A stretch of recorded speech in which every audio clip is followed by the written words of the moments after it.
Supreme court के हुक्म तो बाद 41 चों 25 हलफनामे आ चुके हैं। बैरिस्टर गोहर इस्लामाबाद की दीगर रहनुमावां दे हमरा प्रेस कॉन्फ्रेंस करते हुए बैरिस्टर गोहर का कहना सी कि साडे अरकान ते दबाव का सिलसिला शुरू कर दिता गया है। सानू एक MNA साहबजादा महबूब सुल्तान उठा लिता गया है। मलिक अहमद के भाई ते बेटे नू उठा लिता गया है। साडी सदा है कि अरकान उठाने के मामले की सुप्रीम कोर्ट जल्द अज जल्द समात करे।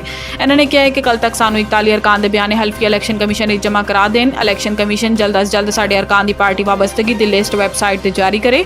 बैरिस्टर गोहर का कहना सी कि बानी चेयरमैन PTI के खिलाफ नए मुकदमा दर्ज करना बदनीयती है। साडा पहले तो तय सी कि PPP मुस्लिम लीग नूं ते MQM दे नाल मिल के हुकूमत बनाने का कोई इरादा नहीं। मौलाना फजलुर रहमान जल्द साडे नाल ऑन बोर्ड आ जाएंगे। जदों रास्ता तसादुम है तो सब बेमायनी और पूरा जोर लान तो असीं भी अपना पूरा जोर लावांगे। राणा सनाउल्ला ने कहा है कि जदों सानू जेलों च डाला जा रहा सी तो साडे नाल धांधली हुई, उदों भी असीं तैयार सी ते अज भी असीं तैयार हाँ, मगर PTI बैठण नूं तैयार नहीं। इन्होंने कहा है कि जदों रास्ता तसादुम है तो फिर सब बेमायनी है तो ऐसे चो अपना पूरा जोर लान तो असीं भी अपना पूरा जोर लावांगे तो असीं केसिस गलत तो प्रोसिक्यूशन अपने केसिस नूं ठीक साबित करने लई जोर लाए।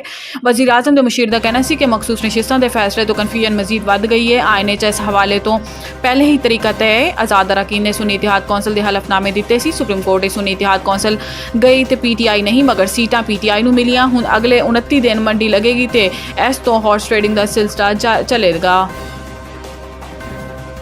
शेख रशीद ने इस्टैबलिशमेंट तो आम मुआफी की अपील कर दी। अडियाला जेल के बाहर मीडिया नाल गुफ्तगू करते हुए शेख रशीद ने कहा है कि हालात खराब तो मुईशत तशवीशनाक है। बिजली के नर्ख वधाए जा रहे हैं। तुसी मुल्क छीना छपटी चाहते हो तुसी हालात इन्ना खराब कर दवो कि संभाले ना जान। गरीब जिंदा मर गया है। इन्होंने कहा है कि इस्टैबलिशमेंट तो आम मुआफी की अपील करता वां। मैं बतौर वजीर 5 साल मुआफी दी है। पुलिस ने साडे नाल कुछ होर ते लोगों के वकार का भी सत्यानाश कर दिता है। बेहतर है सानू 2-2 साल सजा बनती है और देंदे ते कट लेंदे। 686 मुकदमात ने अगर एक हफ्ता जरा होवे तो 10 साल खत्म नहीं होंदे। साबिक वजीर का कहना सी कि तुसी सनम जावेद नूं वकील दे चैंबर तो गिरफ्तार कर लिता है। सानू करेना ते लटका दवो सजा दवो लेकिन मुल्क बचाओ। मुल्क की नहीं बनता जा रहा है। KP ते बलोचिस्तान की हालात ने खुदा लई अपनी इज्जत ते मुल्क बचाओ। सरबराह अवामी मुस्लिम लीग नूं दा कहना सी कि बानी PTI नूं किवें छोड़ेंगे। रोज़ कहंदे ने कि वो आ रहा है वो नहीं आ रहा। कबर 1 ते मुर्दे 3 ने अदलिया नूं इस्लाम है कि मखसूस नशिस्तां ते तारीखी फैसला दिता। अदलिया मुल्क नूं बचाने तारीखी किरदार अदा करेगी।